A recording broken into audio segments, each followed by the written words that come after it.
اللہ الصمد لم یلد ولم یولد ولم یکن لہ کفوا احد۔ الحمدللہ، اللہ کی توفیق اور اس کے فضل سے آج 4 روزہ تعلیمی ورکشاپ بعنوان نماز کے فقہی احکام و مسائل پر اس پروگرام کو منعقد کیا گیا ہے۔ اسی کا آج پہلا دن ہے، تو میں آئے ہوئے تمام شرکاء کا مرکز دار الارقم للتعلیم و تربیہ کی جانب سے اس پروگرام میں استقبال کرتا ہوں، اور خاص طور پر ہمارے مقرر خصوصی فضلت الشیخ نسیم الجامعی حفظہ اللہ کا بھی میں اس پروگرام میں دل کے عمیق گہرائیوں سے استقبال کرتا ہوں۔ اہلا و سہلا و مرحبا بکم۔ اس بزم کا آغاز کرنے سے پہلے میں شیخ محترم کا مختصر سا تعارف آپ کے سامنے رکھنا مناسب سمجھتا ہوں۔ آپ کا نام محمد نسیم بن نثار احمد الجامعی ہے۔ آپ نے کلیت الحدیث جامعہ اسلامیہ دریاباد سے حفظ اور عالمیت کی سند حاصل کی۔ پھر وہاں سے فراغت کے بعد آپ ایک مشہور و معروف سلفی ادارہ جامعہ محمدیہ عربیہ رائے درگ، جو کہ آندھرا پردیش میں موجود ہے، اس میں 10 سال سے الحمدللہ استاذ کی حیثیت سے خدمت انجام دے رہے ہیں، الحمدللہ۔ اور ساتھ ہی ساتھ مدینہ مسجد اہل حدیث فورگیٹ رائے درگ میں امامت و خطابت کے ذریعے سے لوگوں کو فائدہ پہنچا رہے ہیں، الحمدللہ۔ دعا ہے کہ اللہ تعالی شیخ محترم کے علم و عمل میں مزید اضافہ کریں، اور اللہ رب العالمین شیخ کی عمر میں اور مزید برکت عطا فرمائیں، آمین یا ربی۔ میں بلا کسی تاخیر ہمارے استاد محترم فضلت الشیخ حافظ نسیم الجامعی حفظہ اللہ کو دعوت دیتا ہوں۔ آج کا عنوان ہے نماز کی اہمیت اور اس کی شرطیں، فلیتفضل مشکورا۔ شكرا جزاكم الله. السلام عليكم ورحمة الله وبركاته.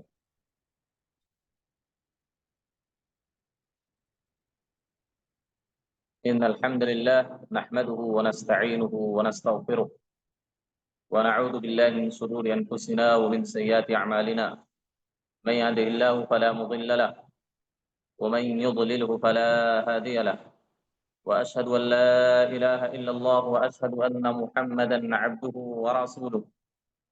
يا أيها الذين آمنوا اتقوا الله حق تقاته ولا تموتن إلا وأنتم مسلمون.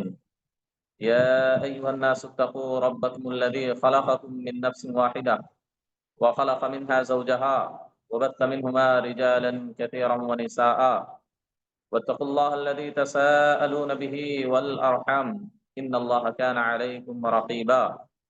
يا أيها الذين آمنوا اتقوا الله وقولوا قولا سديدا يصلح لكم أعمالكم ويغفر لكم ذنوبكم، ومن يطع الله ورسوله فقد فاز فوزا عظيما.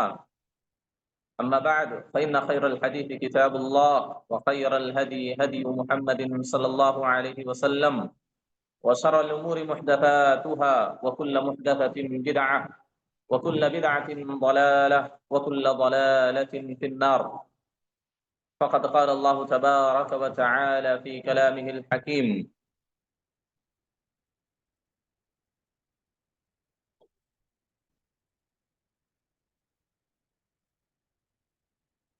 وأقيموا الصلاة وآتوا الزكاة واركعوا مع الراكعين. وقال النبي صلى الله عليه وسلم: أول ما يحاسب به العبد يوم القيامة الصلاة، فإن صلحت صلح سائر عمله، وإن فسدت فسد سائر عمله. محترم سامعین و سامعات، آواز ہماری آ رہی ہے؟ جی جی شیخ، آ رہی ہے۔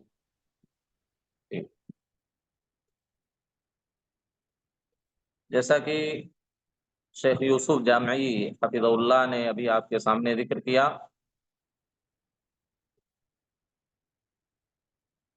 کہ آج کا جو ہمارا عنوان ہے، ہمارے جو ٹاپک ہے، وہ 2 جز پر مشتمل ہے۔ پہلی چیز ہے نماز کی اہمیت اور دوسرا حصہ یا دوسرا جز ہے نماز کے شرائط۔ محترم سامعین و سامعات،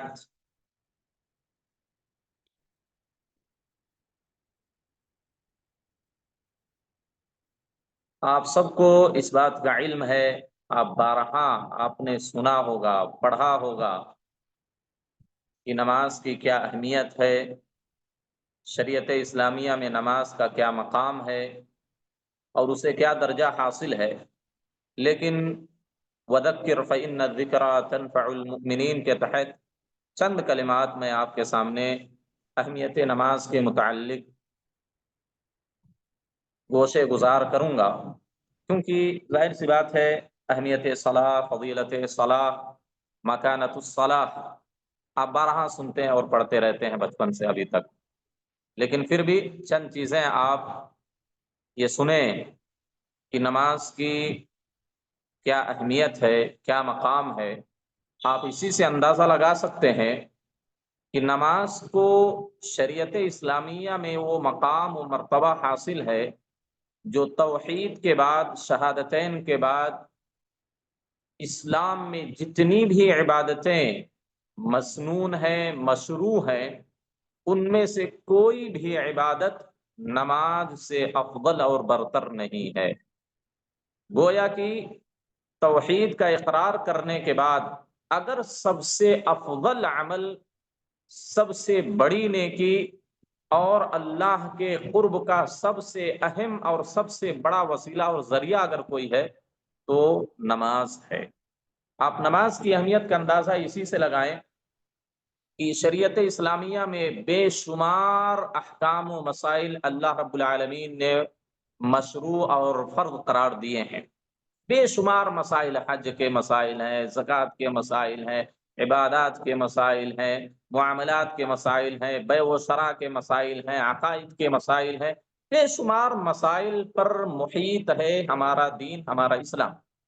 لیکن آپ یہ غور کریں کہ شریعت اسلامیہ میں جتنے احکام و مسائل نازل ہوئے، اللہ رب العالمین نے اپنے نبی کو بتلایا، ان احکام و مسائل کو اللہ رب العالمین نے یا تو ڈائریکٹ نبی صلی اللہ علیہ وسلم کو بتلا دیا، آپ کو خواب میں دکھا دیا، یا ڈائریکٹ اللہ رب العالمین نے آپ سے گفتگو کی، یا کسی فرشتے کو اس دنیا میں بھیج کر اللہ رب العالمین نے وہ علم، وہ مسئلہ، وہ حکم آپ کو بتلایا۔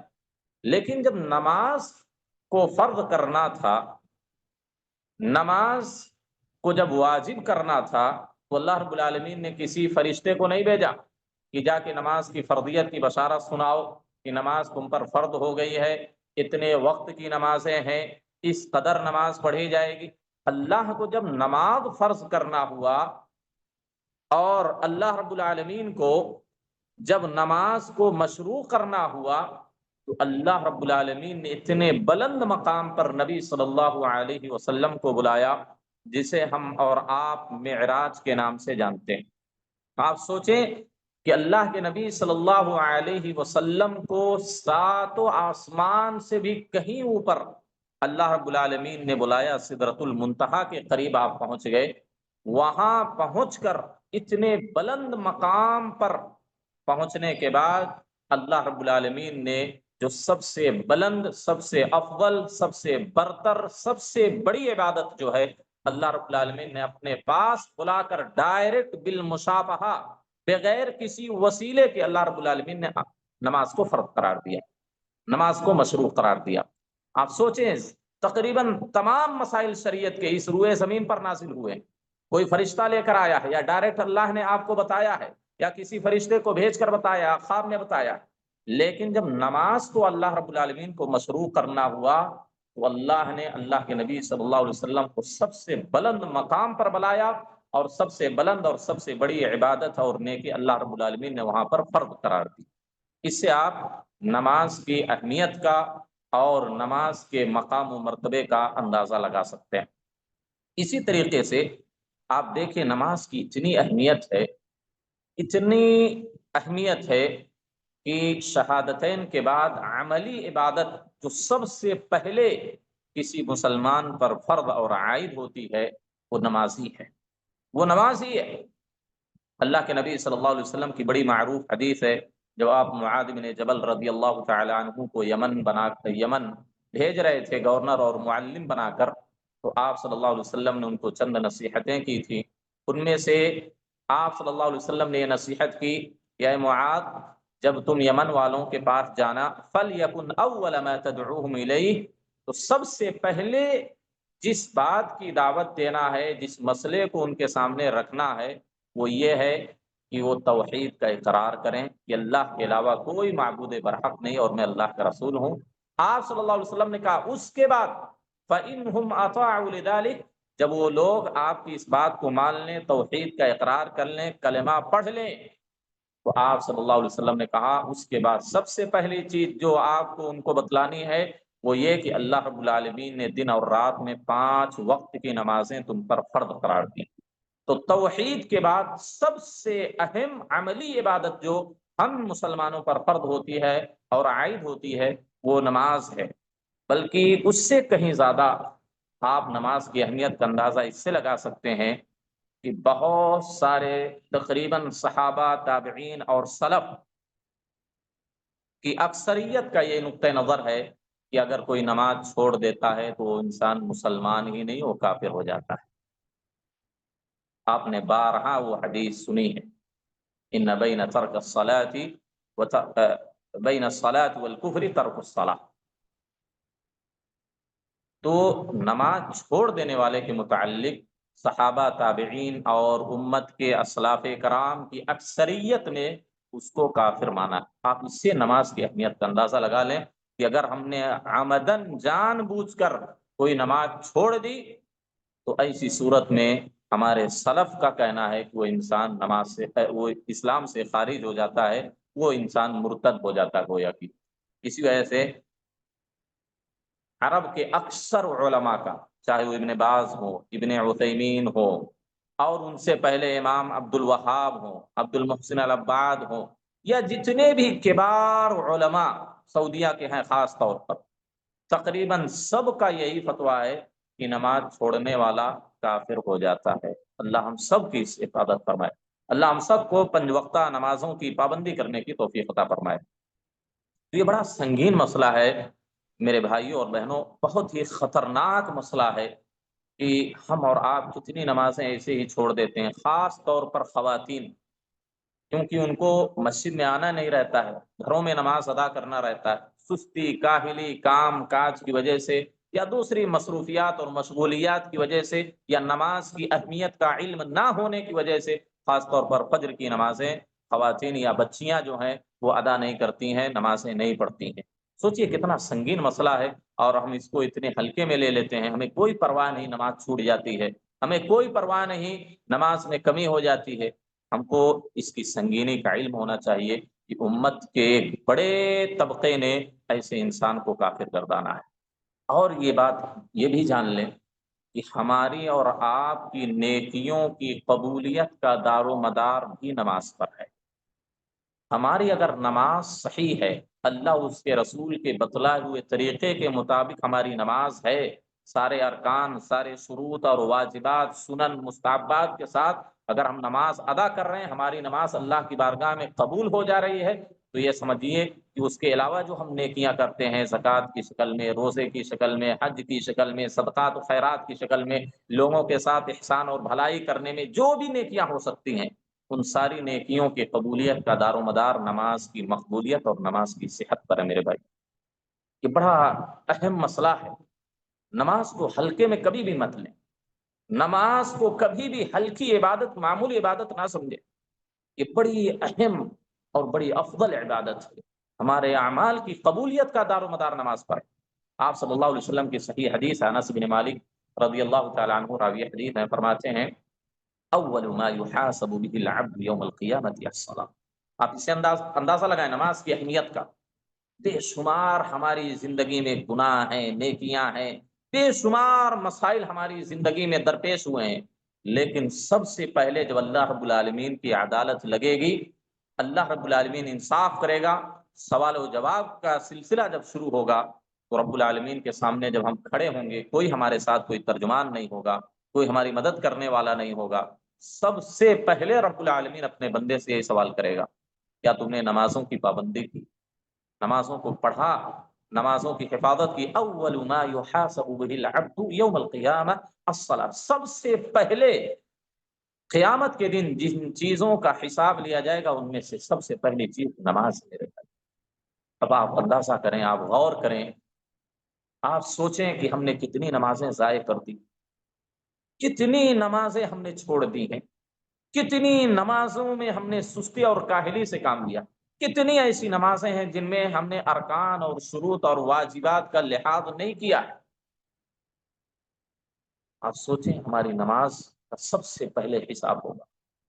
اللہ کے نبی صلی اللہ علیہ وسلم فرماتے ہیں فَإِن صَلَحَتْ صَلَحَ سَائِرُ عَمَلِكَ، اگر ہماری نماز درست نکلی، ہماری نماز صحیح نکلی، تو اللہ کے نبی فرماتے ہیں صَلَحَتْ سَائِرُ عَمَلِكَ، تو اس انسان کے سارے اعمال درست ہوں گے، صحیح ہوں گے۔ آپ سوچیں، اب ہم نماز پڑھتے ہیں، لیکن نماز کے ارکان کیا ہیں، شروط کیا ہیں، واجبات کیا ہیں، نماز کا صحیح طریقہ کیا ہے، نبوی نماز کیا ہے، اس کی ہمیں جاننے کی فکر نہیں۔ بس یہ ہے کچھ لوگ ہیں نمازوں کی پابندی ہے، الحمدللہ نماز پڑھ لیتے ہیں، نماز نہیں چھوڑتے، لیکن ان کی نمازیں صحیح ہو رہی ہیں کہ نہیں ہو رہی ہیں، نبی کے طریقے کے مطابق ان کی نمازیں ادا ہو رہی ہیں کہ نہیں ہو رہی ہیں، اس کی پرواہ بھی کرنے کی ضرورت ہے۔ یہ نہیں کہ صرف نماز پڑھ لینا، دنیا میں بے شمار لوگ ہیں نماز پڑھتے ہیں، بے شمار فرقے کے لوگ ہیں نمازیں پڑھتے ہیں، ان کو نماز کی شروط کا خیال نہیں، نماز کے واجبات کی پرواہ نہیں، نبوی نماز نہیں ان کی۔ ظاہر سی بات ہے، ایسی نمازیں اللہ رب العالمین کے قیامت کے دن منہ پہ مار دے گا، جو نبی صلی اللہ علیہ وسلم کے طریقے کے مطابق نماز نہیں پڑھتے، کیونکہ نبی نے کیا فرمایا، صلو کما رأیتمونی اصلی، نماز ویسے ہی پڑھنا ہے جیسے میں پڑھتا ہوں، تبھی کوئی عمل قبول ہوگا۔ من عمل عملا لیس علیہ امرنا فہو رد، نبی کے طریقے پر کوئی عمل نہیں ہے تو مردود ہے، خود نبی صلی اللہ علیہ وسلم کہہ رہے ہیں۔ لہذا ان چیزوں کی پرواہ کرنے کی، ان چیزوں کا علم حاصل کرنے کی، ان چیزوں کو جاننے کی بڑی اشد ضرورت ہے، کیونکہ یہی ہماری کامیابی اور کامرانی اسی پر منحصر ہے میرے بھائی، اسی پر منحصر ہے۔ اللہ کے نبی فرماتے ہیں سب سے پہلے جس چیز کا حساب لیا جائے گا قیامت کے دن وہ صلاۃ ہے، نماز ہے۔ فَإِن صَلَحَتْ صَلَحَ سَائِرُ عَمَلِكَ، اگر انسان کی نماز درست نکلی، صحیح نکلی، اللہ کی بارگاہ میں قبول ہوئی، تو اس کے سارے اعمال درست ہوں گے، سارے اعمال صحیح ہوں گے، دیگر نیکیاں بھی اس کی قبول کی جائیں گی۔ وَإِن فَسَدَتْ، سوچیں اس جملے پر غور کریں، وَإِن فَسَدَتْ، اور اگر اس کی نماز فاسد نکلی، درست نہیں ہوئی، اس کی نماز سنت کے مطابق نہیں ہوئی، اس نے نماز کے ارکان و شروط واجبات کا لحاظ اور خیال نہیں کیا، آپ صلی اللہ علیہ وسلم فرماتے ہیں اگر نماز اس کی فاسد ہوئی، بیکار ہوئی، فسد سائر عملی، تو اس کے سارے عمل، ساری نیکیاں، ساری عبادتیں فاسد ہوں۔ آپ سوچے، ہم ساری نیکیاں کر رہے ہوں، بڑی بڑی نیکیاں انجام دے رہے ہوں، روزہ رمضان کے رکھ رہے ہوں، نفلی روزے رکھ رہے ہوں، حج کر رہے ہوں، عمرے کر رہے ہوں، صدقات و خیرات کر رہے ہوں، بھلائیاں کر رہے ہوں، لوگوں کے ساتھ احسان اور بھلائی کا معاملہ کر رہے ہوں، ہر نیکی میں بڑھ چڑھ کر حصہ لیتے ہوں، لیکن ہماری نماز درست نہیں ہے، تو یہ سمجھ لیجیے آپ کی ساری نیکیاں بھی برباد ہو جائیں گی۔ سب سے پہلے ہمیں اپنی نماز کو درست کرنا، سب سے پہلے ہمیں اپنی نماز کی اصلاح کرنی، سب سے پہلے ہم سب کو اللہ کے نبی صلی اللہ علیہ وسلم کی نماز کے مطابق، آپ کے طریقے کے مطابق ہم کو نماز ادا کرنی ہوگی، تب ہماری نمازیں صحیح ہوں گی، ہماری نمازیں صحیح ہوں گی تو ہماری ساری نیکیاں اور عبادتیں بھی صحیح ہوں گی، اور اگر ہماری نماز بیکار نکلی تو ساری عبادتیں، ساری نیکیاں ہماری مردود ہو جائیں گی، اللہ کی بارگاہ میں قبول نہیں ہوں گی۔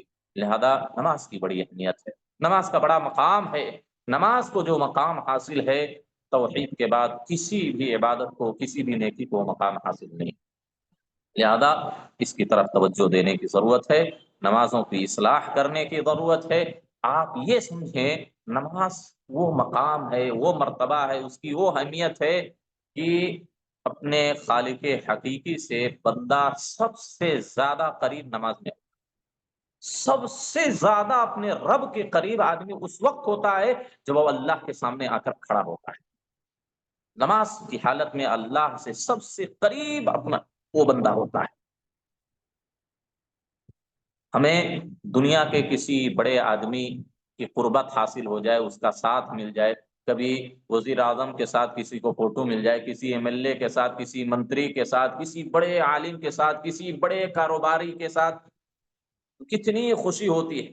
دنیا بھر میں ہم اس کو نشر کرتے ہیں، پھیلاتے ہیں، بانٹتے پھرتے ہیں، بولتے پھرتے ہیں، ارے میں تو اس کے ساتھ اٹھتا بیٹھتا ہوں، میرا اس کے ساتھ اٹھنا بیٹھنا ہے، کھانا پینا ہے، اس کے ساتھ میں رہتا ہوں۔ لوگ کتنی واہوائی اس کے لیے لوٹتے ہیں، کتنا فخر کرتے ہیں، لیکن ہمارا اور آپ کا رب، دنیا جہان کا رب، سب کا مالک، سب کا خالق، اپنے بندے سے اس وقت سب سے زیادہ قریب ہو جاتا ہے جب وہ بندہ اس کے سب سے بڑے حق کو ادا کرنے کے لیے اس کے سامنے کھڑا ہو جاتا ہے، ہاتھ بات کا۔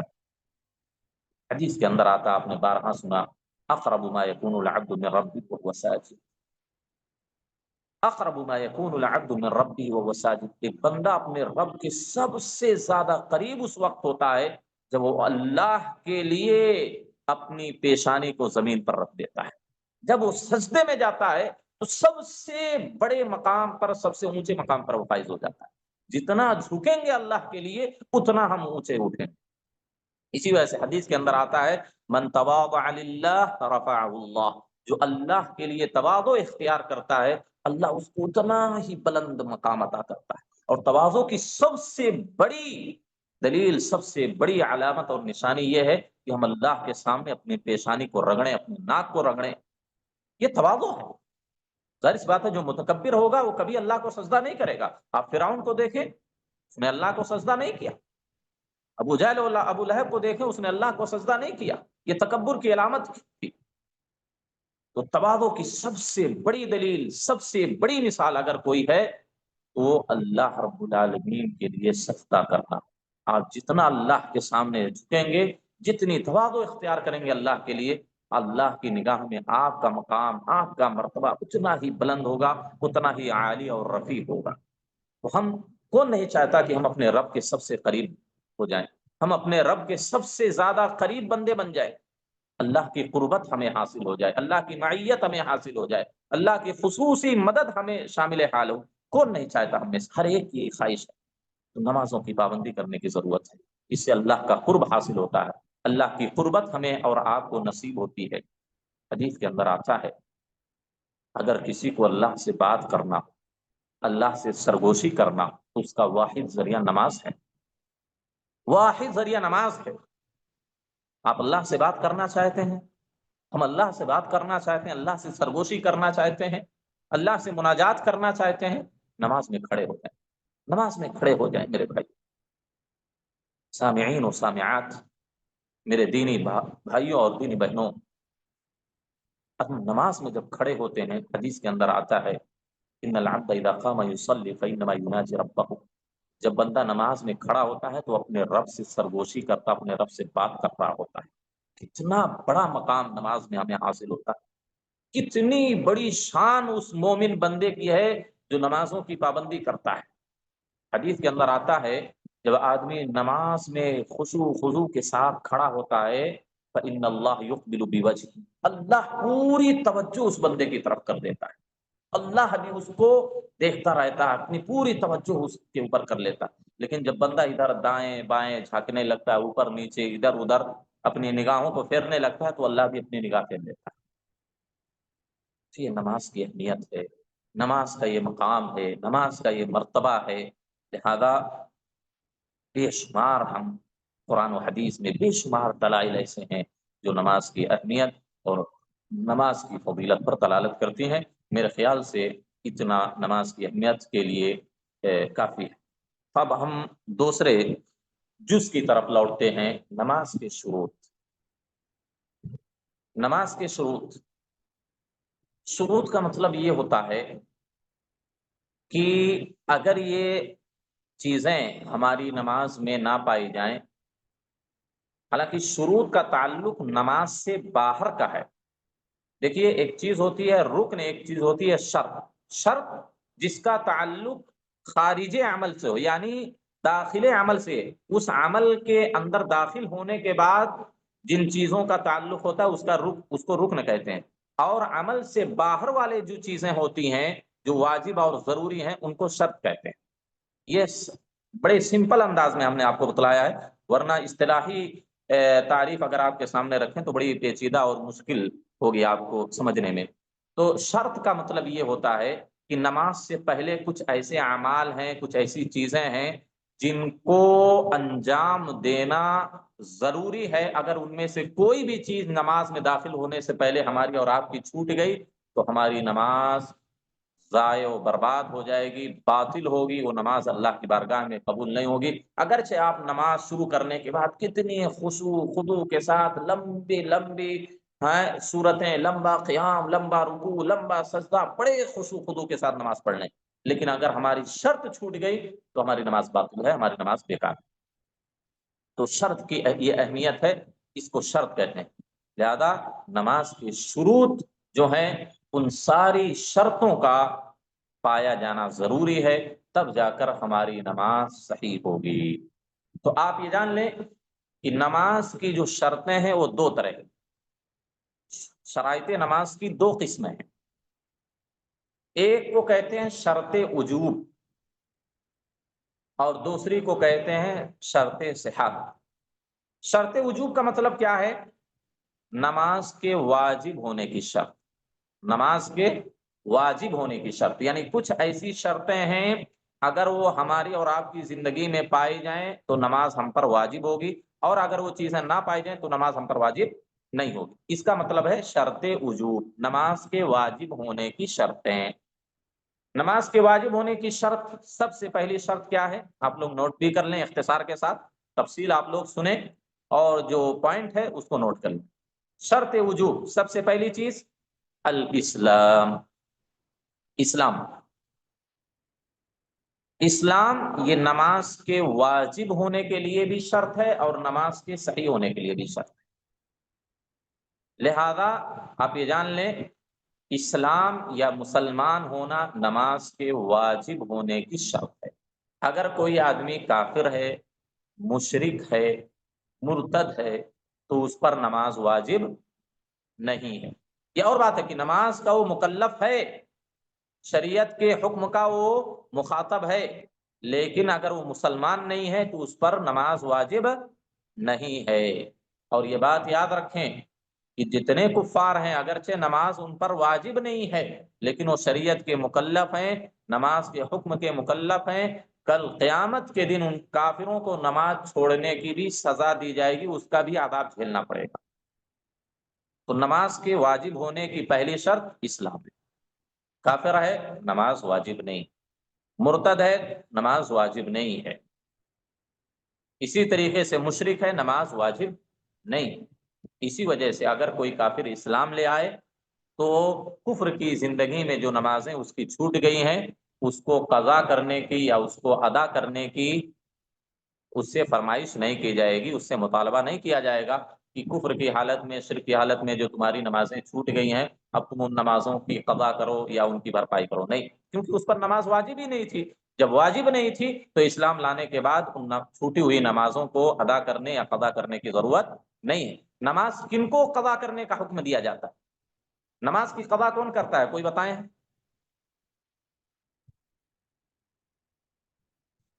نماز کی قضا کا مطالبہ اسی انسان سے کیا جاتا ہے جس پر نماز واجب ہو، سمجھ رہے ہیں؟ نماز جس پر واجب ہوتی ہے اسی سے قضا کرنے کا مطالبہ کیا جاتا ہے۔ کافر ہے نماز واجب ہی نہیں ہے، لہذا اسلام لانے کے بعد اس پر کوئی قضا کا مطالبہ نہیں کیا جائے گا۔ جو نمازیں چھوٹ گئیں، اب اسلام لانے کے بعد کوئی نماز نہیں چھوڑنا۔ تو یہ پہلی شرط ہوئی اسلام۔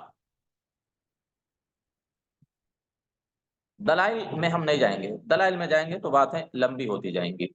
دوسری شرط وجوب، نماز کے واجب ہونے کی دوسری شرط کیا ہے؟ بلوغت ہے۔ نماز کی دوسری شرط کیا ہے؟ بلوغت ہے۔ اگر آدمی کیا ہے بالغ نہیں ہوا، بچہ ہے، بلوغت کس سے معلوم ہوتی؟ علماء نے تو مختلف چیزیں بتائی ہیں، کوئی کہتا ہے 15 سال کا ہو جائے، کوئی لڑکا یا لڑکی 15 سال کے ہو جائیں تو وہ بالغ ہو جاتے ہیں، زیر ناف بال آ جائیں تو بالغ ہو جاتے ہیں۔ کسی نے کیا کہا؟ تو جو سب سے صحیح اور سب سے بہتر جو علامت ہے بلوغت کی، چاہے وہ مرد ہوں یا عورت ہوں، احتلام کا ہونا۔ احتلام، جن کو ہم عربی میں کہتے ہیں خروج المنی، منی کا خارج ہونا، چاہے وہ کسی بھی بنیاد پر، خواب کی بنیاد پر ہو یا شہوت کی بنیاد پر ہو، کسی بھی اعتبار سے منی اگر خارج ہو گئی یا ہوتی ہے تو مرد و عورت بالغ ہو چکے ہیں۔ یا خواتین ہیں تو خواتین کے لیے اس کے ساتھ ساتھ، احتلام کے ساتھ ساتھ کیا ہے؟ ماہواری کا آنا، جس کو کہتے ہیں دم الحیض، حیض کا خون مہینے مہینے میں جو 4 دن 3 دن 5 دن، ہر عورت کی عادت کے حساب سے، اس کی فطرت کے حساب سے، کسی کو 2 دن، کسی کو 3 دن، کسی کو 4 دن، کسی کو 5 دن، کسی کو 7 دن، کسی کو اس سے زیادہ، کسی کو اس سے کم، یہ بلوغت کی علامت ہے۔ تو اگر یہ علامتوں میں سے کوئی علامت خروج المنی، احتلام کا ہونا، یا خواتین ہیں، بچیاں ہیں، تو ان کے حیض کا خون آنا، ماہواری آنا، پیریڈس آنا، یہ اس کے بالغ ہونے کی علامت ہے۔ اب اگر کوئی اس عمر کو پہنچ چکا ہے، اس حالت کو پہنچ چکا ہے، تو اس پر نماز فرض ہو گئی ہے، نماز اب اس پر واجب ہو گئی ہے۔ لہذا بلوغت سے پہلے اگر کوئی نماز چھوڑ دیتا ہے، اس پر کوئی گناہ نہیں ہے، کیونکہ ابھی وہ انسان مکلف ہی نہیں ہوا، اس پر نماز واجب ہی نہیں ہوئی ہے۔ البتہ شریعت نماز کی اہمیت دیکھیے، نماز کی اہمیت، ایک اور چیز یاد آ گئی، بلوغت سے ایک چیز یاد آئی، دنیا شریعت اسلامیہ میں جتنے احکام اور مسائل ہیں، بلوغت کے بعد ہی اس پر جبر کر سکتے ہیں، بلوغت سے پہلے نہیں۔ لیکن نماز ایک واحد ایسی عبادت ہے، واحد ایسا عمل ہے کہ اللہ کے نبی نے کہا اگر بچے یا بچیاں 7 سال کے ہو جائیں تو ان کو نماز پڑھنے کا حکم دو، نماز پڑھنے کا حکم دو۔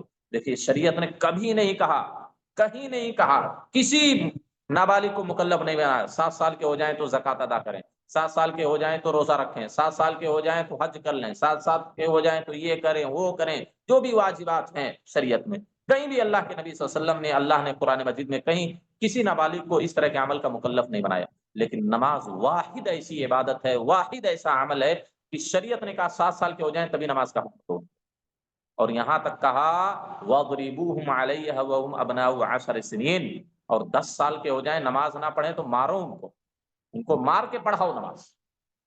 کہیں آپ نے نہیں سنا ہوگا، کہیں آپ نے نہیں پڑھا ہوگا 10 سال کے بچے ہو جائیں روزہ نہ رکھیں تو ماریں، شریعت نے حکم نہیں دیا۔ لیکن نماز کے متعلق شریعت نے حکم دیا 7 ہی سال سے اس کی ٹریننگ شروع کر دیں، اس کو حکم دے نماز پڑھنے کا، 10 سال کے ہو جائیں نہ پڑھیں، نہ پابندی کریں، ماریں ان کو مار کے نماز پڑھائیں، یہ نماز کی اہمیت ہے۔ تو بالغ ہونے سے پہلے نماز واجب نہیں، آدمی جب مرد و عورت بالغ ہو جاتے ہیں تو ان پر نماز واجب ہو جاتی ہے۔ اسی وجہ سے بلوغت سے پہلے جو نمازیں چھوٹ گئی ہیں، وہ انسان، وہ مرد و عورت نمازوں کی قضا نہیں کریں گے۔ حدیث کے اندر آتا ہے رفع القلم عن 3، اس میں سے ایک چیز ہے عن الصبی حتی یحتلم، بچے سے بھی قلم اٹھا لیا گیا، یعنی کوئی بھی اس کا گناہ نہیں لکھا جاتا، عن الصبی حتی یحتلم، بچہ یہاں تک کہ بالغ ہو جائے، جب بالغ ہو جائے گا تو اب وہ نماز اس پر واجب ہو گئی ہے، اب ہر نماز پڑھنا شریعت کے مطابق، سنت کے مطابق اس مرد و عورت پر ضروری ہے۔ تو یہ دوسری کیا ہے؟ شرط وجوب۔ تیسری نماز کے واجب ہونے کی تیسری شرط کیا ہے؟ عقل ہے، عقل ہے۔ اگر انسان دیوانہ ہے، مجنون ہے، پاگل ہے، تو ایسی صورت میں، یا اسی طریقے سے آدمی کیا ہے؟ بے ہوش ہے، عقل جس کی بھی کام نہ کر رہی ہو کسی بھی وجہ سے، دیوانہ اگر آدمی ہے، پاگل ہے، تو نماز اس پر واجب نہیں، نماز اس پر واجب نہیں ہے۔ حدیث کے اندر وہی حدیث پڑھا ہم نے جو ابھی، رفع القلم عن 3، اس میں آپ صلی اللہ علیہ وسلم نے کہا عن المجنون حتی یفیق، دیوانے آدمی مرد و عورت سے جن کی عقل کام نہ کر رہی ہو، ایسے لوگوں سے بھی قلم اٹھا لیا گیا یہاں تک کہ وہ صحیح سالم ہو جائیں، ان کی عقل کام کرنے لگے۔ تو عقل کا پایا جانا، آدمی کا عاقل ہونا، عقل مند ہونا، سمجھ بوجھ رکھنا، تمیز کی صلاحیت ہونا، یہ ساری چیزیں کیا ہیں؟ نماز کے واجب ہونے کے لیے ضروری ہیں۔ البتہ اگر کوئی مجنون نماز پڑھ لیتا کوئی مسئلہ نہیں، کوئی بچہ نماز پڑھ لیتا ہے کوئی مسئلہ نہیں، لیکن نماز اس پر واجب نہیں۔ تو یہ تیسری شرط ہے کہ آدمی کو عاقل ہونا چاہیے، کوئی بھی مرد و عورت ہو، نماز اسی وقت واجب ہوگی اس پر جب وہ عقل مند ہو جائیں، سن رشد کو پہنچ جائیں، تمیز کی صلاحیت ان کو ہو۔ لہذا کسی ایسے بچے کو جن کی عقل کام نہ کر رہی ہو، کسی مرد و عورت کو جبر کرنا نماز پڑھنے کے لیے یہ جائز اور درست نہیں ہے، کیونکہ اس پر نماز واجب نہیں۔ چوتھی شرط یہ خاص طور پر خواتین کے لیے، چوتھی شرط خاص طور پر خواتین کے لیے ہے، موانع اور رکاوٹ سے خالی ہونا۔ یعنی موانع سے خالی ہونے کا مطلب یہ ہے، خواتین کا جو مسئلہ ہے کہ جب ماہواری آتی ہے حالت حیض میں ان پر نماز واجب نہیں۔ جب حیض کے ایام شروع ہو جائیں، ماہواری شروع ہو جائے، تو ایسی صورت میں ہر عورت پر نماز پڑھنا حرام ہو جاتا ہے۔ اگر کوئی نماز پھر بھی پڑھتا ہے تو اس کے متعلق علماء نے تو یہاں تک لکھا ہے کہ وہ دائرے اسلام سے خارج ہو جاتے ہیں، کیونکہ اللہ نے حرام قرار دیا ہے۔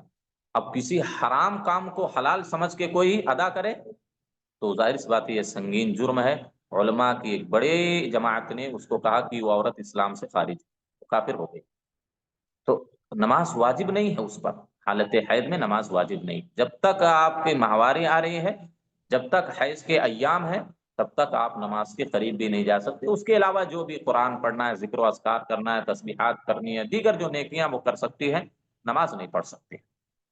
اسی طریقے سے نفاس کے ایام ہیں۔ نفاس کسے کہتے ہیں؟ بچے کی ولادت کے ساتھ اور بچے کی ولادت کے بعد جو خون آتا ہے عورتوں کے رحم سے، ان کی شرمگاہ سے، ان کو کیا ہے؟ نفاس کا خون کہا جاتا ہے۔ تو اس کی مدت زیادہ سے زیادہ 40 دن ہے۔ 40 دن یہ اکثر مدت ہے۔ اس سے پہلے پہلے اگر کوئی پاک ہو جائے نفاس سے تو ایسی صورت میں وہ غسل کر کے نماز وغیرہ شروع کر دے۔ کسی عورت کو تو کیا ہے، بچے کی پیدائش کے ساتھ معمولی سا خون، کچھ قطرے آ جاتے ہیں، کسی کو 1-2 دن رہتے ہیں، کسی کو 4 دن، 10 دن، 15 دن۔ البتہ جب تک وہ نفاس کا خون آ رہا ہے تب تک وہ نماز کے قریب نہیں جائیں گی، نماز نہیں پڑھیں گی۔ اور جیسے ہی، چاہے 1 دن میں ہو یا 10 دن میں ہو یا 20 دن میں یا 30 دن میں ہو، جیسے ہی خون ختم ہو گیا، نفاس سے پاک ہوگی، اس عورت پر واجب ہے کہ وہ غسل کرے اور نماز وغیرہ شروع کر دے۔ اور 40 دن ہو گئے پھر بھی نہیں بند ہو رہا ہے تو ایسی صورت میں تب بھی اس عورت پر واجب ہے 40 دن مکمل ہونے کے بعد وہ غسل کر کے نماز شروع کر دے، کیونکہ نفاس کی زیادہ سے زیادہ جو مدت ہے وہ 40 دن ہے، جیسا کہ اسماء رضی اللہ تعالی عنہا سے مروی صحیح حدیث ہے۔ تو یہ 4 شرطیں ہم نے آپ کو بتائیں۔ پہلی شرط اسلام، دوسری شرط بلوغت، تیسری شرط عقل، چوتھی شرط خواتین کے لیے خصوصی طور پر موانع سے، رکاوٹ سے خالی ہونا، کیونکہ حیض اور نفاس یہ نماز کے واجب ہونے کے لیے رکاوٹ ہے، تو ان حالتوں میں نماز نہیں پڑھ سکتے۔ 4 شرطیں ہوئیں۔ اب شرط صحت دیکھ لیں۔ شرط صحت کا مطلب کیا ہے؟ ایسے چیزیں جو نماز کے صحیح ہونے کے لیے ضروری، نماز کے صحیح ہونے کے لیے شرط ہیں، اگر یہ چیزیں نہ پائی جائیں تو ہماری نماز صحیح ہی نہیں ہوگی۔ ہم جتنے بھی اچھے سے سنت کے مطابق ارکان و شروط کی ارکان واجبات کی ادائیگی خضوع کے ساتھ نماز پڑھ لیں، ایک بھی نماز ہماری درست نہیں ہوگی اگر یہ شرطیں، یہ چیزیں ہماری اور آپ کی چھوٹ گئی۔ پہلی چیز شرط صحت، نماز کے صحیح ہونے کے لیے پہلی شرط کیا ہے؟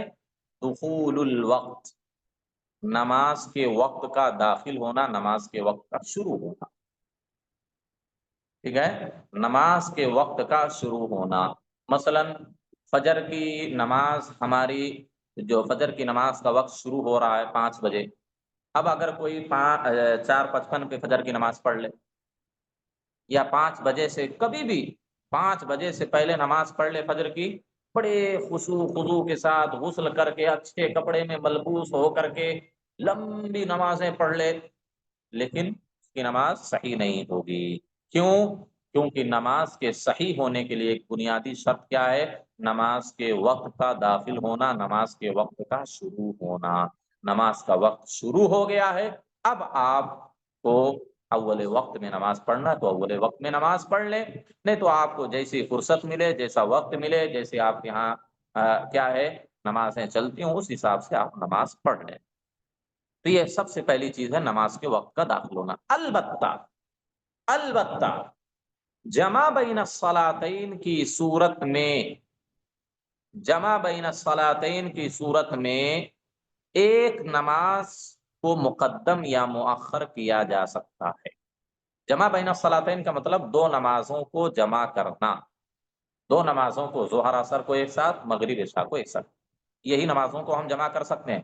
فجر کے ساتھ کسی نماز کو جمع نہیں کر سکتے، اور یہ بھی آج جان لیں آج جمعہ ہے، جمعہ کے ساتھ بھی کسی نماز کو جمع نہیں کر سکتے، جمعہ کے ساتھ کسی نماز کو جمع نہیں کر سکتے۔ ظہر کو عصر کے ساتھ یا عصر کو ظہر کے ساتھ ملا کر پڑھ لیں، یا پھر مغرب کو عشاء کے ساتھ یا عشاء کو مغرب کے ساتھ ملا کر پڑھ لیں۔ اگر ظہر سے پہلے ہم سفر پر نکل رہے ہیں، یا جمع کرنے کے جو اسباب ہیں، جو رخصتیں شریعت نے دی ہیں نمازوں کو جمع کرنے کی، اگر وہ ظہر سے نماز کے شروع ہونے سے پہلے، نماز کے شروع ہونے کے بعد، نماز کے شروع ہونے کے بعد اگر وہ رخصتیں ہم کو حاصل ہیں، تو ہم ظہر کا وقت شروع ہو گیا ہے، اب ظہر کی نماز پڑھ لیں، اور عصر کی نماز بھی پڑھ سکتے ہیں۔ جیسے ہم سفر پر نکل رہے ہیں، ظہر کا وقت شروع ہو گیا ہے، تو ہم ظہر کا وقت تو شروع ہو گیا، اب ظہر کی نماز تو واجب ہو گئی ہم پر، ظہر کی نماز ادا کریں گے، لیکن عصر کا وقت شروع نہیں ہوا، تو شریعت نے رخصت دی ہے کہ نہیں، سفر میں بڑی مشکلات ہوتی ہیں نماز کے پڑھنے کا، اور دیگر کیا ہے مصیبتیں اور پریشانیاں لاحق ہوتی ہیں، اس وجہ سے شریعت نے کہا آپ عصر کی نماز کو مقدم کر کے ظہر کے وقت میں پڑھیں۔ اسی طریقے سے ظہر کو عصر کے وقت میں ملا کر آپ پڑھ سکتے ہیں۔ اسی طرح اگر مغرب کا وقت شروع ہو گیا، آپ سفر پر نکل رہے ہیں، آپ بیمار ہیں، آپ کا آپریشن ہونے جا رہا ہے، ڈاکٹر ہے آپریشن کرنے جا رہا ہے، اس طرح کے بہت سارے اسباب ہیں نمازوں کو جمع کرنے کے، تو اگر وہ اسباب پائے جاتے ہیں تو آپ مغرب کا وقت شروع ہو گیا، مغرب کی نماز ادا کر سکتے ہیں، اس کے ساتھ نماز عشاء کو بھی ملا سکتے ہیں، حالانکہ عشاء کی نماز کا وقت شروع نہیں۔ تو یہ رخصت شریعت کی طرف سے ہماری اور آپ کے لیے آسانی کے لیے اللہ کے نبی صلی اللہ علیہ وسلم نے یہ رہنمائی فرمائی ہے۔ ورنہ جمع بین الصلاتین کے علاوہ کوئی دوسری صورت ایسی نہیں ہے جس میں ہم نماز کے داخل ہونے سے پہلے، نماز کا وقت شروع ہونے سے پہلے اگر ہم نماز ادا کر لیں تو ہماری نماز باطل ہے، وہ ہماری نماز فاسد ہے، وہ ہماری نماز صحیح نہیں ہوگی۔ ٹھیک ہے، ان الصلاۃ کانت علی المؤمنین کتابا موقوتا، جتنی بھی نمازیں اللہ نے فرض کی ہیں وہ وقت کے ساتھ ہیں۔ جبریل علیہ الصلاۃ والسلام جب اللہ کے نبی صلی اللہ علیہ وسلم کو آئے تھے نماز سکھانے، تو آپ نے ہر نماز کو، ایک نماز کو اول وقت میں پڑھایا، پہلے دن کیا ہے ساری نمازوں کو اول وقت میں پڑھایا، پھر دوسرے دن ساری نمازوں کو ہر نماز کے آخری وقت میں پڑھایا، اور آپ صلی اللہ علیہ وسلم سے کہا انہی دونوں اوقات کے درمیان نمازوں کا وقت ہے، انہی دونوں اوقات کے درمیان نمازوں کا وقت ہے، یعنی اسی کے درمیان کوئی نماز پڑھے گا تو اس کی نماز صحیح ہوگی، اور اس سے پہلے پڑھ لے گا تو اس کی نماز باطل ہو جائے گی۔ ٹھیک ہے، یہ پہلی شرط ہوئی، شرط صحت اس کو کہتے ہیں۔ دوسری شرط نماز کے صحیح ہونے کے لیے، دوسری شرط کیا ہے؟ الطہارۃ من الحدث، الطہارۃ من الحدث الاصغر والاکبر، حدث اکبر اور حدث اصغر سے پاک ہونا، حدث اصغر اور حدث اکبر دونوں سے پاک ہونا، یعنی اگر آدمی جنوبی ہے، احتلام ہو گیا، اس پر غسل واجب ہو یا اس پر وضو واجب ہو، تو ایسی صورت میں بغیر طہارت کے، بغیر غسل کے، بغیر وضو کے اس کی نماز درست نہیں ہوگی۔ تو گویا کہ وضو یہ شرط ہے، جنابت سے بھی پاک ہونا، اور کیا ہے حدث سے بھی پاک ہونا۔ حدث اصغر کسے کہتے ہیں؟ جس کی وجہ سے وضو واجب ہو، اور حدث اکبر جس کی وجہ سے غسل واجب ہو، تو دونوں چیزوں سے پاک ہونا ضروری۔ یہ نہیں کوئی آدمی جنوبی ہے، کسی کو احتلام ہوا ہے، مباشرت کا عمل انجام دیا ہے، کوئی ماہواری سے پاک ہو رہی ہے، کوئی نفاس سے پاک ہو رہی ہے، تو ایسی صورت میں یہ نہیں کہ وضو بنا کر نماز پڑھ سکتے، نہیں، غسل بھی کرنا ہے، وضو بھی کرنا ہے، تو حدث اصغر سے بھی پاک ہونا، حدث اکبر سے بھی پاک ہونا، یہ دونوں چیزیں ضروری ہیں تب ہماری نماز صحیح ہو۔ اسی وجہ سے وضو یہ نماز کی صحیح ہونے کے لیے شرط ہے۔ لا يقبل اللہ صلاة من احدث حتى يتوضأ، کسی بھی محدث کی نماز اللہ قبول نہیں کرتا یہاں تک کہ وہ وضو کرے۔ لا يقبل اللہ صلاة بغیر طہور، اللہ بغیر وضو کے، بغیر طہارت کے کسی کی نماز کو قبول نہیں کرتا۔ تو نماز کے صحیح ہونے کے لیے دوسری شرط کیا ہے؟ باوضو ہونا، پاک ہونا، سمجھ رہے ہیں؟ باوضو ہونا۔ البتہ ایک حالت صرف ایسی ہے کہ بغیر وضو اور بغیر طہارت کی ہم نماز پڑھ سکتے ہیں۔ اب دیکھیں، اگر پہلی بات تو ہے اصل کیا ہے؟ پانی کی طہارت ہونی چاہیے، پانی کی طہارت، وضو یا غسل، غسل واجب ہے تو غسل کر لیں، وضو واجب ہے تو وضو کر کے نماز پڑھیں، تب نماز صحیح ہوگی۔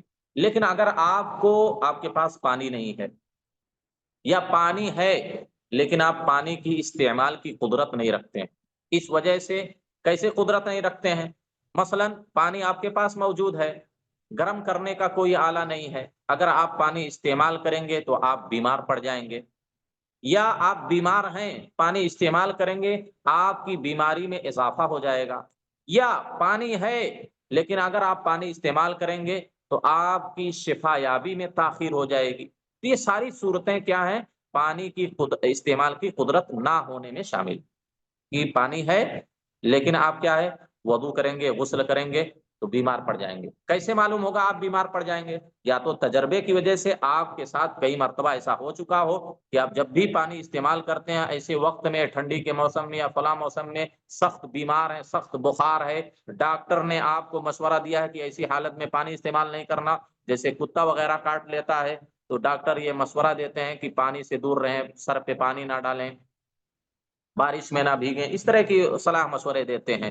تو جو بھی چیزیں ہیں، بیمار ہیں بیماری بڑھ سکتی ہے، یا بیمار نہیں ہے لیکن پانی استعمال کریں گے تو بیمار زیادہ پڑ جائیں گے، یا بیمار ہیں بیمار شفا یابی میں تاخیر ہو جائے گی، یا آپ سفر میں ہیں پانی آپ کے پاس موجود ہے لیکن وہ صرف پینے کے لیے کافی ہوگا، یا آپ کے پاس کیا ہے، پانی آپ دیکھ رہے ہیں کہ ٹرین میں موجود ہے، بیچ رہا ہے، لیکن آپ کے پاس اتنا پیسہ نہیں کہ وہ خرید کر کے آپ وضو یا غسل کر لیں، یا کہیں پر تالاب ہے، کنواں ہے لیکن وہاں جانے میں ڈر ہے اپنی جان کا، اپنی عزت و آبرو کا۔ تو یہ ساری صورتیں علماء نے بیان کی ہیں، کس کی؟ پانی کے استعمال کی قدرت اور طاقت نہ ہونا۔ تو اگر آپ کو پانی کے استعمال کی قدرت اور طاقت نہیں ہے تو آپ کیا کریں گے؟ تیمم کر لیں گے، تیمم کر کے نماز پڑھیں گے۔ اگر پانی بھی نہیں ہے اور مٹی بھی میسر نہیں آپ کو کہیں بھی، آپ ایسی جگہ پر ہیں، فلائٹ میں ہیں، آپ کو کہیں ایسی جگہ پر، جیسا کہ امام احمد بن حنبل وغیرہ کے متعلق آتا ہے، انہوں نے فتویٰ دیا کہ کوئی آدمی قید میں ہے، جیل میں بند ہے، اور جیل پوری کیا ہے، ٹائلس وغیرہ لگی، کہیں بھی دھول مٹی وہاں نہیں ہے۔ سعودیہ کی جیلوں میں آپ دیکھیں گے وہاں دھول مٹی کا نام و نشان نہیں، 5 اسٹار ہوٹل کی طرح وہاں کی جیلیں ہوتی ہیں۔ تو ایسی حالت میں آدمی کیا کرے گا؟ حالانکہ وہاں تو نماز کا اہتمام کیا جاتا ہے، امام مقرر ہوتے ہیں سعودیہ وغیرہ میں، لیکن دوسری دنیا کے کسی اور حصے میں ہم اس طرح اگر کہیں ایسی جگہ پہ پھنس جائیں جہاں پانی بھی میسر نہ ہو، مٹی بھی میسر نہ ہو، تب کیا کریں گے؟ شریعت نے آپ کو اجازت دی، آپ ویسے ہی نیت کر کے، طہارت کی نیت کر کے نماز شروع کر دیں، اس نیت کر کے نماز شروع کر دیں۔ اس کی دلیل کیا ہے؟ اس کی دلیل آپ سب کو معلوم ہونا چاہیے، بڑا مشہور واقعہ ہے عائشہ رضی اللہ تعالی عنہا کا، جب ہار گم ہو گیا تھا غزوہ ذات الرقاع میں، جب ہار گم ہو گیا تھا تو ابھی تیمم شریعت میں مشروع نہیں ہوا تھا، ابھی تیمم کی بات نہیں آئی تھی، تیمم کی رخصت نہیں دی گئی تھی، صرف وضو فرض تھا۔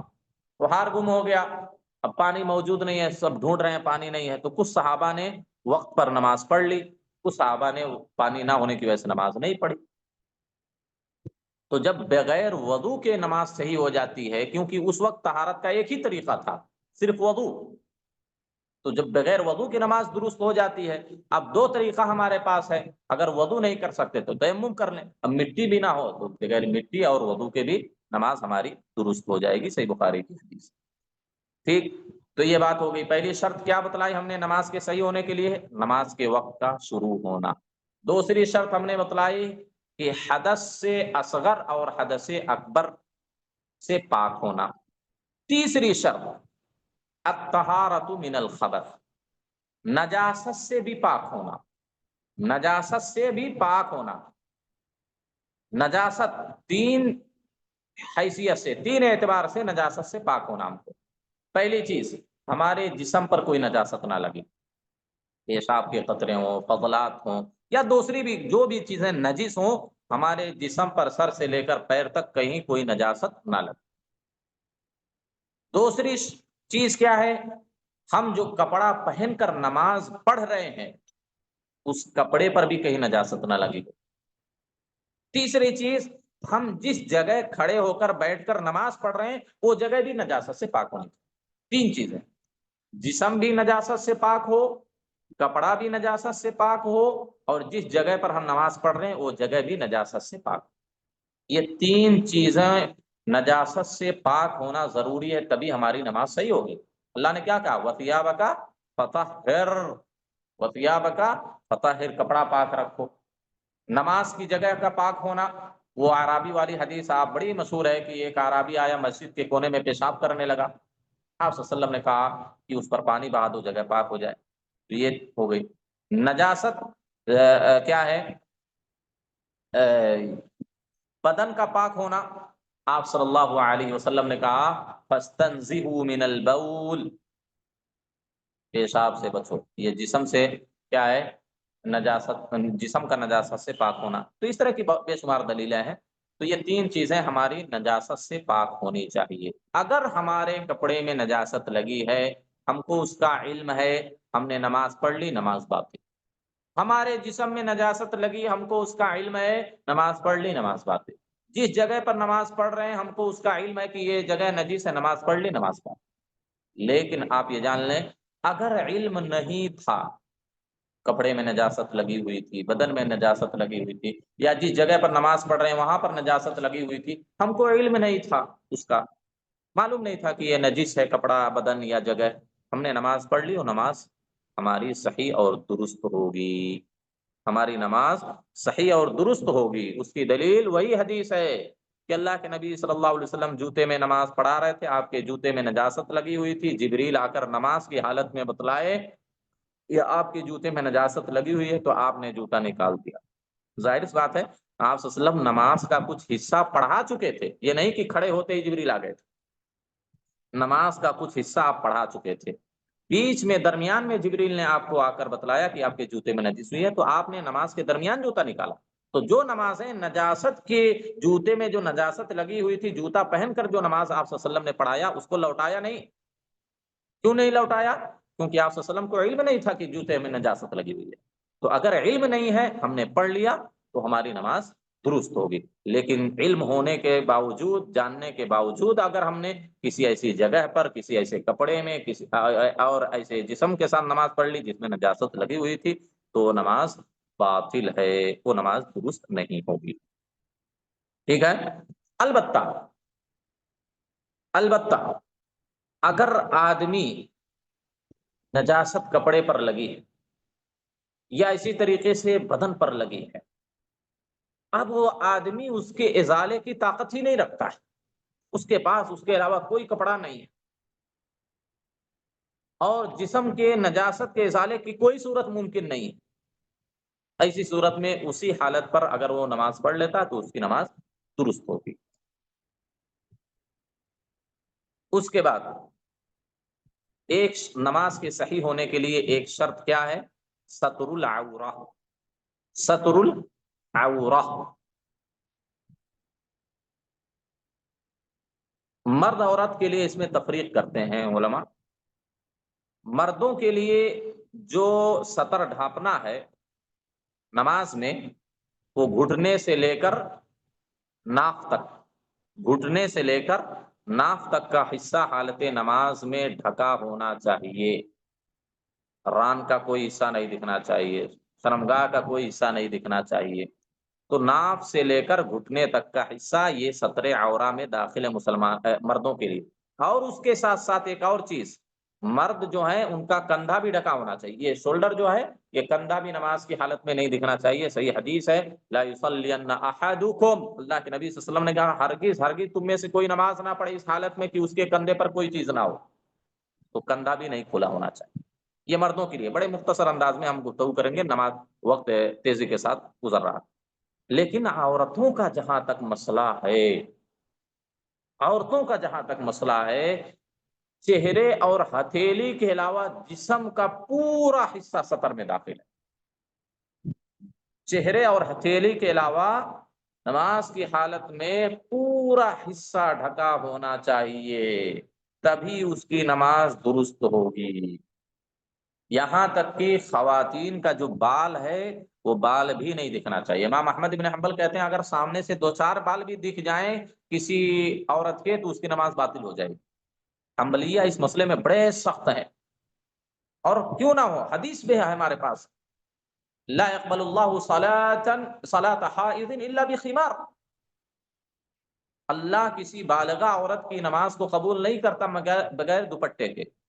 دوپٹہ کیوں شرط لگائی؟ تاکہ اس سے اپنے بال کو ڈھک لے۔ تو کسی بھی ناحیے سے، چاہے پیچھے سے بال دکھ رہا ہو، سامنے سے بال دکھ رہا ہو، بغل سے بال دکھ رہا ہو، کسی بھی عورت کا حالت نماز میں بال نہیں دکھنا چاہیے۔ بال ہی نہیں بلکہ چہرے اور ہتھیلی کے علاوہ کوئی بھی حصہ نہیں دکھنا چاہیے۔ چہرے اور ہتھیلی کے علاوہ نماز کی حالت میں کوئی حصہ، یہاں تک کہ علماء کی اکثریت نے، جمہور نے کہا کہ قدم بھی نہیں دکھنا چاہیے عورت کا۔ امام البانی دور حاضر میں، شیخ ابن عثیمین، علامہ ابن باز، اور بھی بڑے بڑے مفتیان، بڑے بڑے علماء کہتے ہیں اگر حالت نماز میں عورت کا قدم بھی دکھ گیا تو نماز اس کی باطل ہو جاتی۔ اگر اس کو علم ہے کہ یہ بھی سطر میں داخل ہے، نماز کی حالت میں پاؤں کا بھی ڈھکنا ضروری ہے، اس کے باوجود وہ پاؤں کو نہیں ڈھکتی ہے نماز کی حالت میں، تو اس کی نماز باطل ہو جائے گی۔ یہ دور حاضر کے بڑے کبار علماء کا یہ فتویٰ ہے، اور جمہور اہل علم کا بھی یہی قول ہے۔ البتہ بعض علماء نے کہا نہیں، قدم نماز میں ڈھکنا ضروری نہیں، یہ شرط نہیں ہے، سطر میں داخل نہیں، لیکن احتیاط اسی میں ہے کہ عورت جب بھی نماز پڑھے چہرے اور ہتھیلی کے علاوہ اپنے جسم کے سارے حصے کو ڈھک کر نماز پڑھے۔ اگر کوئی حصہ دکھ گیا تو ایسی صورت میں خاص طور پر خواتین کے لیے اس کی نماز باطل ہو جائے گی، اگر قصدن خاص طور پر دکھا تو، عمدن۔ اور یہ بات جان لیں، ہر لباس، جو لباس ہو جس سے ہمارا پورا حصہ ڈھک جائے، نماز تو ہو جاتی ہے، لیکن ایسا لباس، چند ایسے لباس ہیں جن لباسوں میں نماز پڑھنا ہمارے لیے درست نہیں ہے، صحیح نہیں ہے۔ اگرچہ ہماری سطر ڈھک جاتی ہے، چاہے وہ مرد ہو یا خواتین ہو، سطر ڈھک جا رہی ہے، لیکن پھر بھی ایسے لباس میں نماز پڑھنا ہمارے اور آپ کے لیے درست نہیں ہے۔ اسی وجہ سے کپڑے کی بھی شروط علماء نے بیان کی۔ پہلی شرط کیا ہے؟ اللہ یصف البشرا، ہم نماز پڑھ رہے ہیں، ایسا کپڑا پہن کے نماز پڑھ رہے ہیں کہ اس میں ہمارا جسم کی سفیدی نہ دکھے، یعنی جسم ہمارا ظاہر نہ ہو، جسم ہمارا دکھے نہ، اتنا باریک کپڑا نہ ہو، اتنا شفاف کپڑا نہ ہو کہ جسم اس سے جھانک رہا ہو، بدن اس سے جھانک رہا ہو، سفیدی بدن کی معلوم ہو رہی ہو، جسم کی چمڑی کیا ہے، اسکن دکھ رہی ہو۔ ایسے کپڑے میں اگر کوئی نماز پڑھتا ہے تو گویا کہ بغیر کپڑے کے گویا کی نماز پڑھ رہا ہے، تو اس طرح کا لباس نہیں ہونی چاہیے۔ دوسری چیز یہ ہے کہ وہ کپڑا پاک ہونا چاہیے۔ تیسری شرط یہ علماء لگاتے ہیں کہ وہ کپڑا مباح ہونا چاہیے، جائز، یعنی چوری کا، ڈکیتی کا، غصب کیا ہوا کپڑا نہیں ہونا چاہیے۔ اسی طریقے سے اگر مرد ہیں تو ریشم کا لباس نہیں ہونا چاہیے، اور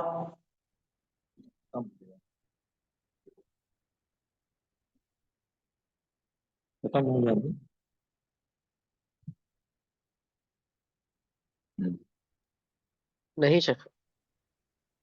ہاں ٹھیک ہے، تو ذرا 5-10 منٹ اور صبر کر لیں، انشاءاللہ بات ختم کر دیں گے۔ جی تو جی شیخ۔ مرد ہیں تو ایسا لباس نہیں ہونا چاہیے جس میں ٹکنے سے نیچے ہو یا ان کی آستین اس طرح مڑی ہو۔ خواتین کے لیے تو بالکل جائز نہیں ہے، لیکن مردوں کے لیے اس طرح بہت سارے لوگ آستین موڑ کر اس طرح نماز میں آ کے کھڑے ہو جاتی ہیں، بھی درست نہیں ہے۔ ایسا کپڑا نہیں ہونا چاہیے جو اس کو نقصان، اس کے لیے نقصان دہ ہو، جس طرح صوفیہ وغیرہ جب نماز پڑھتے ہیں تو ان کے یہاں ایک مشہور طریقہ ایسا کپڑا پہنتے ہیں جس میں کانٹے لگے ہوتے ہیں، کیلیں لگی ہوتی ہیں، تو اس طرح کا لباس نہیں ہونا چاہیے۔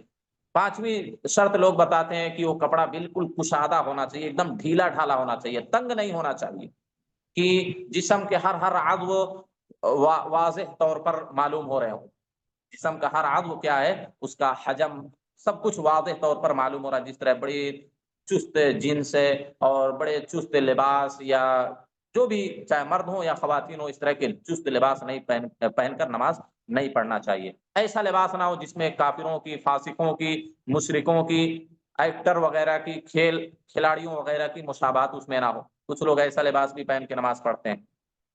اور ایسا بھی لباس نہیں ہونا چاہیے جو کیا ہے، بندھا ہوا۔ بعض لوگ برقع جو پہنتے ہیں نا، بیچ میں بندھا ہوا ہوتا ہے کمر پر، کمر سے لے کر پیٹ تک اس طرح باندھ لیتے ہیں۔ نماز کی حالت میں اس طرح باندھ کر نماز نہیں پڑھنا چاہیے، ایسا لباس نہیں ہونا چاہیے۔ ایسا بھی لباس نہ ہو جس پر تصویریں ہوں، حیوان کی ہو، انسان کی ہو، جانوروں کی ہو، پرندوں کی ہو، ایسا کپڑا نہیں ہونا چاہیے جس سے کیا ہے، چہرہ اور ناک ڈھکی ہوئی ہو، خاص طور پر مردوں کے لیے آپ صلی اللہ علیہ وسلم نے نماز کی حالت میں چہرہ اور ناک کو ڈھکنے سے منع کیا۔ اور مرد کے لیے ایسا کپڑا نہیں ہونا چاہیے جو عورتوں کے مشابہ ہو، عورتوں کا ایسا لباس نہیں ہونا چاہیے جو مردوں کے مشابہ ہو۔ تو یہ سارے اس طرح کے بہت سارے مسائل ہیں لباس کے متعلق۔ تو ایسا لباس ہم کو پہن کر کے نماز پڑھنا ہے، چاہے نماز کے باہر ہو، نماز کے اندر ہو، ہم کو ایسا ہی لباس شریعت نے پہننے کا مکلف بنایا، جو ابھی ہم نے سرسری طور پر آپ کے سامنے ذکر کر دیا ہے۔ آئیے اور ایک شرط دیکھ لیتے ہیں۔ نماز کی شرطوں میں سے ایک آخری شرط کیا ہے؟ استقبال قبلہ۔ کیا ہے؟ استقبال قبلہ۔ قبلہ رخ ہو کر نماز پڑھنا ہے۔ اگر آدمی قبلہ رخ ہونے کی طاقت رکھتا ہے، اس کو علم ہے کہ اسی سمت میں قبلہ ہے، پھر بھی کیا ہے، اس طرف کر کے نماز پڑھ لیتا، اس طرف کر کے نماز پڑھ لیتا، نماز باطل ہے، نماز باطل ہے۔ قبلہ رخ ہونا ضروری ہے اگر اس کے پاس قدرت ہے اور علم ہے، اس کو معلوم ہے کہ اسی سمت میں قبلہ ہے اور اس طرف رخ کرنے کی طاقت بھی اس کے پاس ہے، تو قبلہ رخ ہونا ضروری ہے۔ البتہ قبلہ رخ ہونے کی دو صورتیں بن سکتی ہیں۔ پہلی صورت یہ ہے کہ جو سامنے کعبہ کے سامنے ہو، یعنی اب جیسے کوئی حرم میں موجود ہو تو کعبہ اس کو دکھ رہا ہو، تو اپنے پورے بدن کے ساتھ استقبال قبلہ کرے گا، پورا بدن استقبال قبلہ ہوگا۔ اور دوسری چیز یہ ہے جو کعبہ کا مشاہدہ نہ کر رہا ہو، دور ہو، جیسے ہم لوگ اپنے یہاں گاؤں میں بیٹھے ہیں، اپنے ملک میں بیٹھے ہیں، تو ایسی صورت میں صرف جہت کا استقبال کرنا ہے، بس جہت کا، اس سمت کی طرف ہم رک کر کے کھڑے ہو گئے، بس یہی ہمارے لیے کافی۔ سمجھ رہے ہیں؟ سمت کا صرف استقبال ہم کو کرنا ہے۔ البتہ چند حالتیں ایسی ہیں جن میں استقبال قبلہ ساقط ہو جاتا ہے۔ پہلی چیز، ایسا انسان، ایسا مرد و عورت جس کو قبلہ رخ ہونے کی طاقت نہیں ہے، مثلا کوئی ایسا بیمار آدمی ہے، اپاہج آدمی ہے، زخمی آدمی ہے، اور اس کے پاس کوئی انسان ایسا نہیں ہے جو اس کو قبلہ رخ کر سکے نماز ادا کرنے کے لیے، تو جس حالت میں جس طرف اس کا رخ ہے ویسے ہی نماز پڑھ لے، کوئی حرج نہیں، اس کی نماز ہو جائے گی۔